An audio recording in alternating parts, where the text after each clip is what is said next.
So, are you satisfied with the hearing? Very much so. Well, as you have seen, there was nothing to worry about. Indeed. Shall we order now? Sure. Can I get you something to drink?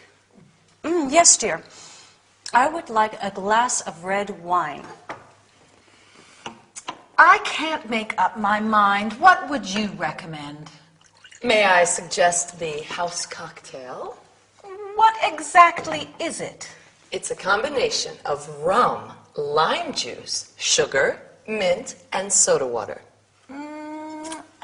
First you mix the mint and the sugar and a splash of soda until the sugar melts.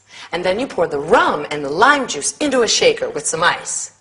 And then you top it with a splash of soda and It sounds great, but I would like something less elaborate. I see. May I propose a glass of champagne? That would be fine.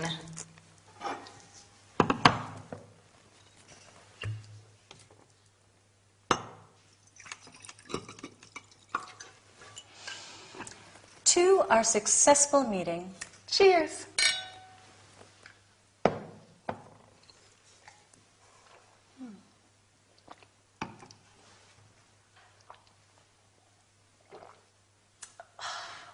Would you like another drink? Oh, no, thank you. I already feel a bit dizzy. I'm afraid I have to go. I have an appointment in half an hour's time. Oh. May I have the bill, please? Sure, it's 15 pounds. Put your wallet away. This is my treat. No, you paid for dinner last time. Thank you, then. Thanks for a most enjoyable evening. Not at all. It was a pleasure. Goodbye. Bye. Bye.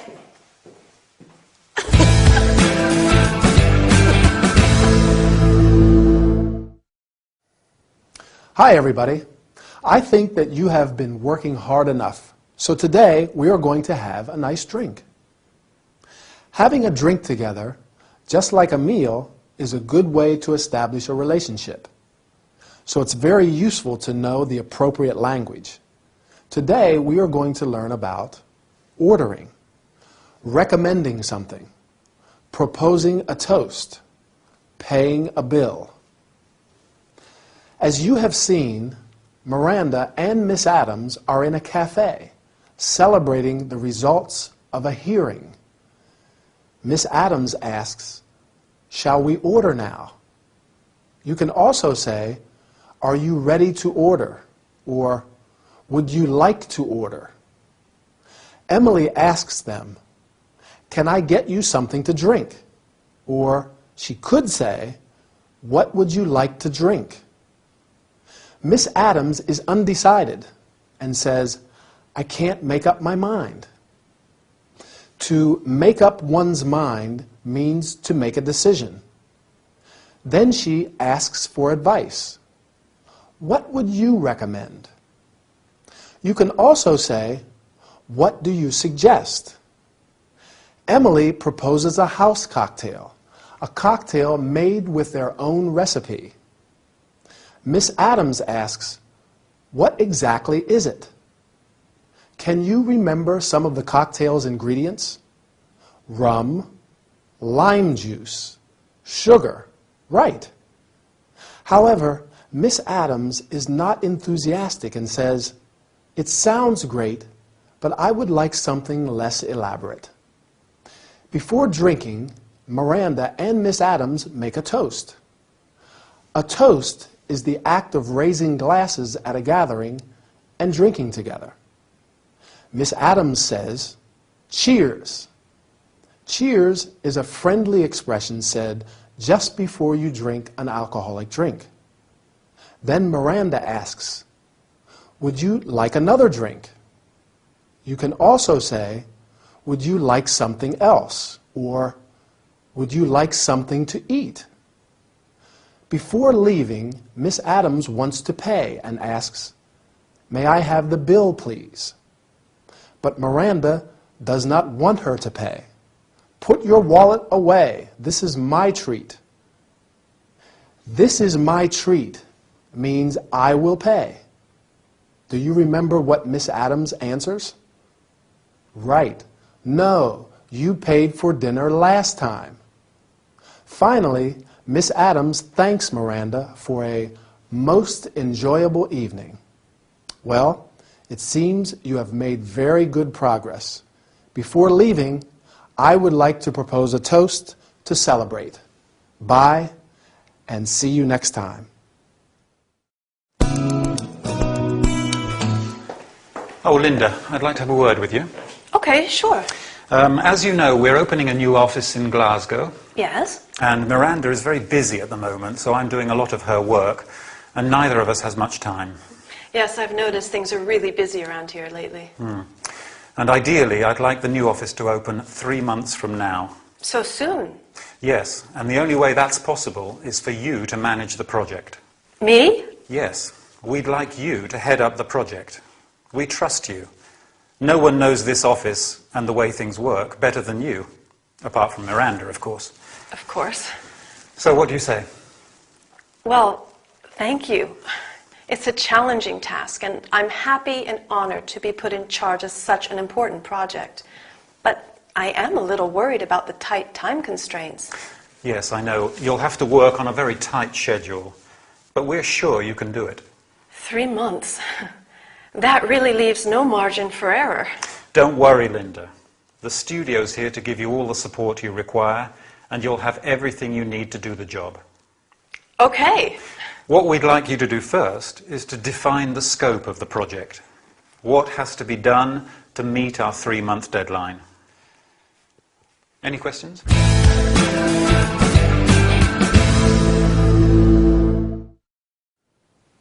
Hi, good for Linda.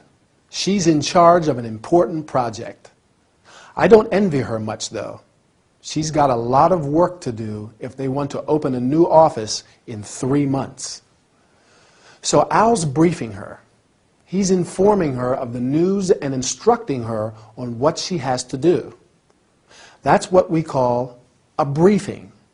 He asks Linda to head up the project, be in charge of it. That means be the head. She will therefore have to manage the project, direct it. That's a big job for Linda. In fact, she says it's a challenging task.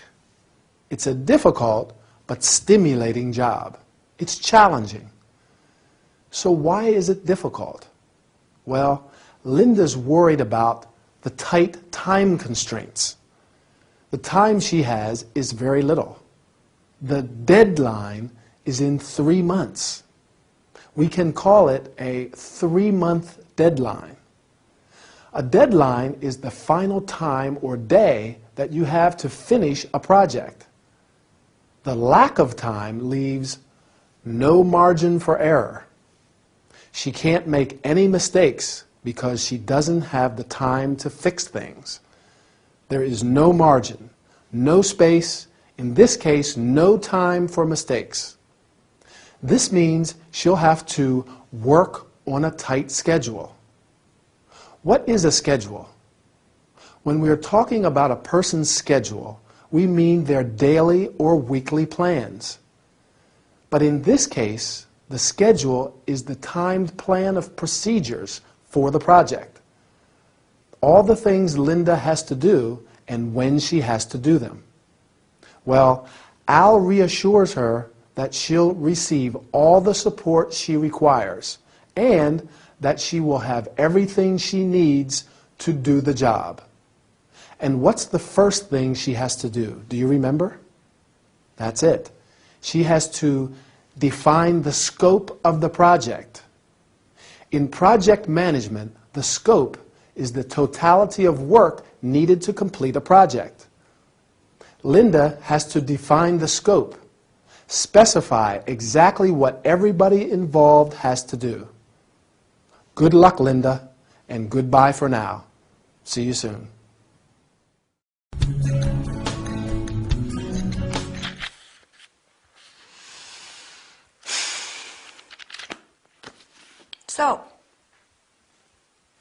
So,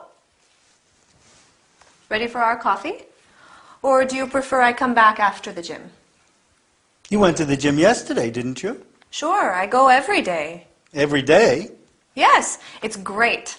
The gym has state-of-the-art equipment, space-age machines, which give you a total body workout in less time. Uh-huh. When you start, you get a wellness key, which you plug into the machines that you use. A key?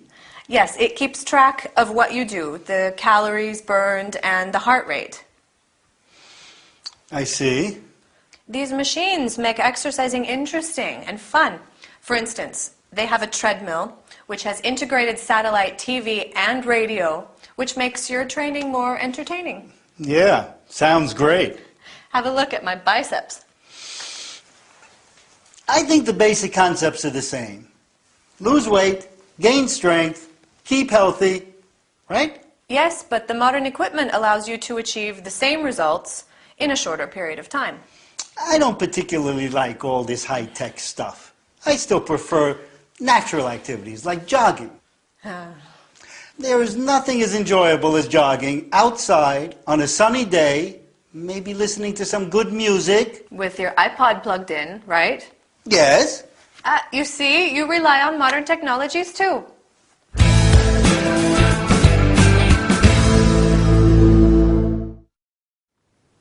Hi, let's start with our health and body care workout. Today, we're going to learn terms and verbs related to the gym, physical exercise, and high-tech equipment. To Ray's surprise, Lucy goes to the gym every day. The gym is, remember, short for gymnasium, the place where you take classes of aerobics, martial arts, etc., or just exercise your body and increase your strength. Lucy's gym has state-of-the-art equipment. State-of-the-art means very modern, using the most recent technology. Equipment indicates a set of tools or machines. The space-age machines of Lou's gym give you a total body workout in a short time. Workout means exercising our body. You exercise your body in order to achieve wellness, the state of being fit. You can also use the word workout referring to the art of practicing something. Lucy receives a wellness key, right? It's an electronic device that keeps a record of all the exercises, the calories burned, and the heart rate. The heart rate is the rhythm at which the heart beats. In a gym, there are many different kinds of machines. Rowing machines, exercise bikes, treadmills. The treadmill consists of a moving strip that allows you to walk or jog on it. Lucy says there is a treadmill which has an integrated satellite TV and a radio. Wow, that must be great. Given Lucy's biceps, it seems that these machines are quite effective. The biceps are the large muscles at the front of the upper arm. Other muscles that you frequently exercise are abdominals, quadriceps, shoulder muscles. As Ray says, the basic concepts are the same: to lose weight, gain strength, and keep healthy. You can lose or gain weight, and you can get or be strong and healthy. Does Ray like these machines? Not particularly, right? In fact, he prefers jogging, that is, running at a regular speed. Our time's over. I think I'll go jogging too. See you in the next session. Bye.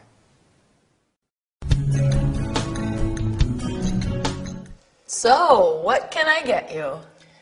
I'll have a cup of hot milk with honey, please. Okay. I know. You probably think it's strange that I'm having hot milk at this time. I would normally order a glass of wine, or a vodka tonic. But I'm expecting, A baby? yes. You're pregnant? How wonderful! Congratulations! Yes, thank you. I'm very happy too.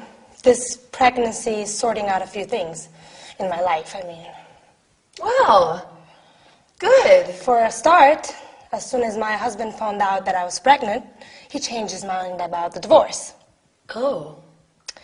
Then I can take a maternity leave, which means at least 6 months of work. Everyone hates me at the office anyway, so it'll be good to take a break for a bit. Oh, I'm sorry. Don't be. Mr. Gradgrind, my boss, would finally realize how valuable I am and how much work I actually do in there. Matthew Peacock, my rival colleague, had better start pulling his weight. Well, I'm sure. And then there are all the things the baby will need. The coat, the clothes, the toys. It's expensive to raise a family. Yes, I can imagine. When I was a child, my parents were very strict. I had a great childhood. I don't mean to complain or anything, but I grew up in a rigid household. Oh, I guess I was lucky. I had a lot of freedom, especially as a teenager. I didn't. My father was so strict and disciplinary. Once, I was playing with my dog, Marnie, and she barked and woke up my dad. He was so angry that the next day he gave her away. Poor Marnie. How sad. Oh, there's my husband. Stuart! Stuart! I'll get you that hot milk.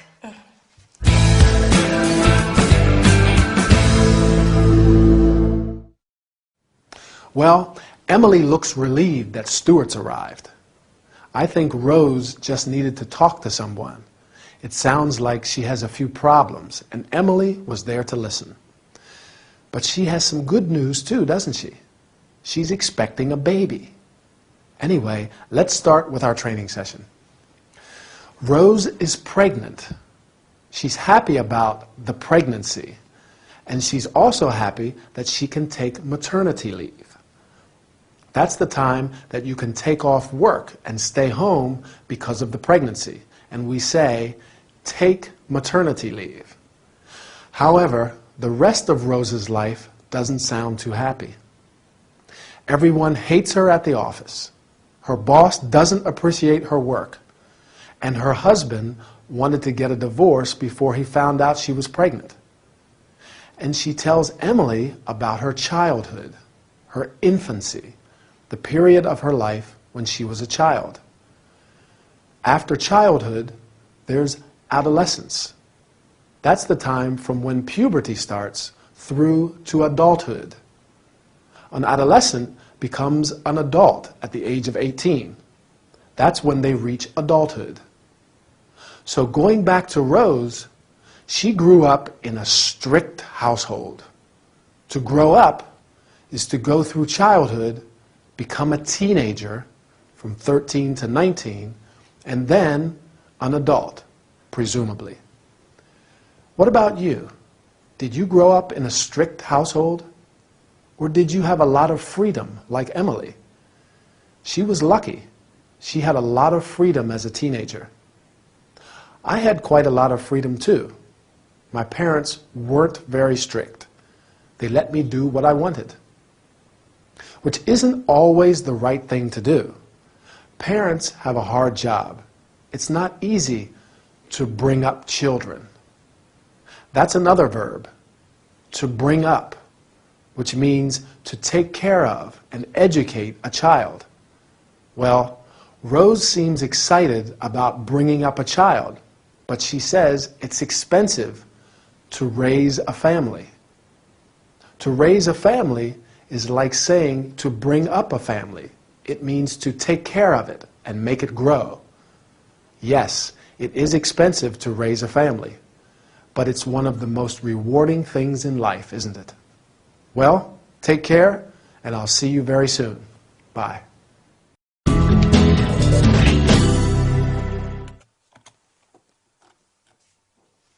Good evening, madam. How may I help you?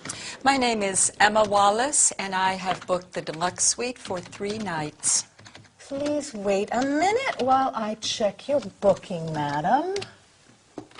Here it is, deluxe suite for 3 nights. That's correct. May I see your passport, please? Yes, of course. Here it is. Thank you. All you need to do is fill in this registration card. Sure thing.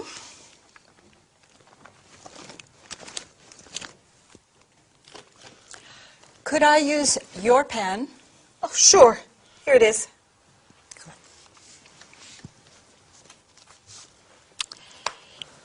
E-M-A-W-A-L-L-A-C-E.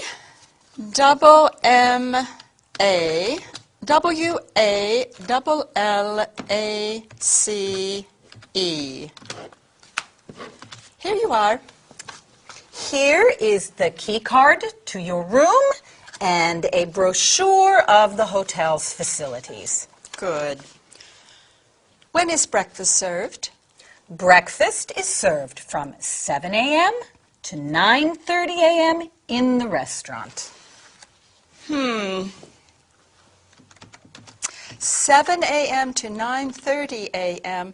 Would it be possible to have room service later on? Let's say 11:30? I'll see what I can do. Fine. Do you need a wake-up call? Yes, please ring me at 11. I have a very important appointment with... Fine. 11 o'clock wake-up call and 11:30 room service. Could you take a photo of me here in the hotel? My fans will love it. Your fans? Oh, you're Emma, City Life FM Agony Aunt.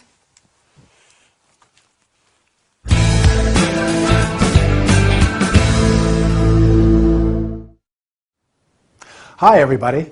Are you ready for an unforgettable workout with our celebrity agony Aunt Emma? Instead of the usual TV studio, she is traveling on the Isle of Wight and has arrived at Cowes. Today, we are going to learn about how to welcome a guest, check-in procedures, hotel services and facilities. Agony Aunt Emma has arrived at Miss Adams' hotel in Cowes and has to check in. At her arrival, Miss Adams welcomes her. Good evening, madam. How may I help you? You can also say, may I help you? Or, can I be of assistance? Emma answers, my name is Emma Wallace, and I have booked. Do you remember what? Well, since she is a celebrity, she has booked the deluxe suite for 3 nights. Along with a suite, you can book a single room, a double room, etc. Miss Adams then checks her booking. Please wait a minute while I check your booking. You can also say, just a moment, I'll check your booking, or let me check your booking. Miss Adams asks to see her passport. May I see your passport, please? And to fill in the registration card. To fill in means to write the necessary information on an official document. She gives her the key card to her room and a brochure of the hotel's facilities. I think you all know what a key card is. However, it's an electronic device in the form of a plastic card which is used to open a door. Facilities means equipment and services provided for a particular purpose. Can you name some hotel facilities? Right. A restaurant, a bar, a swimming pool, etc. Emma asks, when is breakfast served? And Miss Adams answers that it's served from 7 a.m. to 9:30 a.m. Emma is not very happy about that. Can you guess why? Sure, because she likes to sleep until late. So she asks for room service.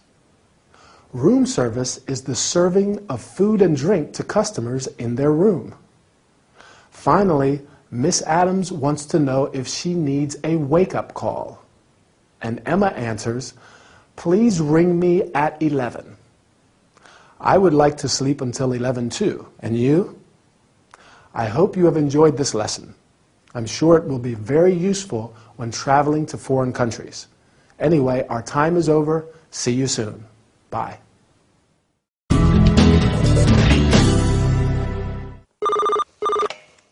Reception, how may I help you? You have a complaint? I'm sorry to hear that. What seems to be the problem? There are only 2 pillows on your bed. Yes. Well, I can send you up another pillow if you'd like 3. That's no problem.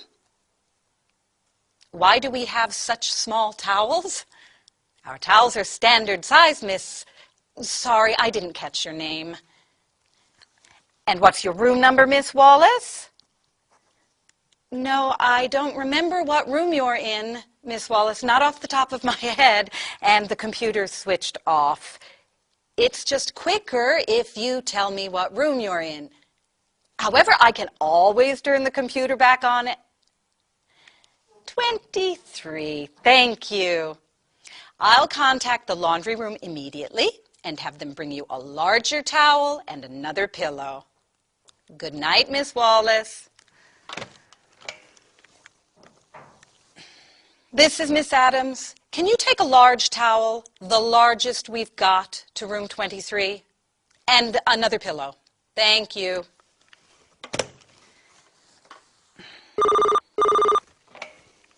Reception, how may I help you? Miss Wallace, the towel and the pillow are on their way. Oh dear. No clothes hangers in the wardrobe? Please accept my sincere apologies for the inconvenience. I'll fix this matter straight away. Yes, Miss Wallace, don't worry. I'll send you up some clothes hangers now. Have a good night.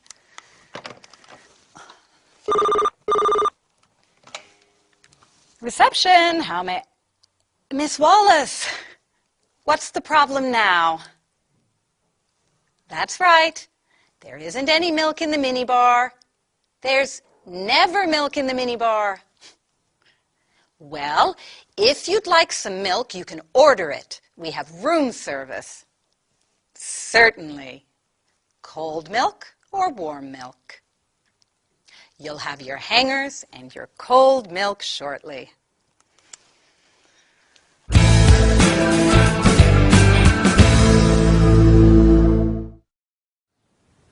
Hello again.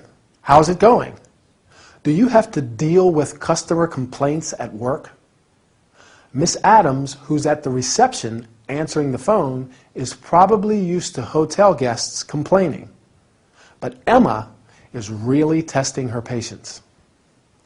Let's look at some of the things Miss Adams says as she deals with Emma's requests.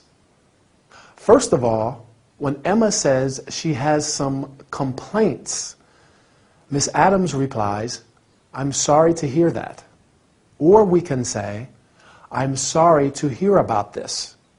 And she asks, "What seems to be the problem?" Emma wants a bigger towel and another pillow.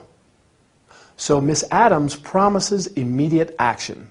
She says, "I'll contact the laundry room immediately."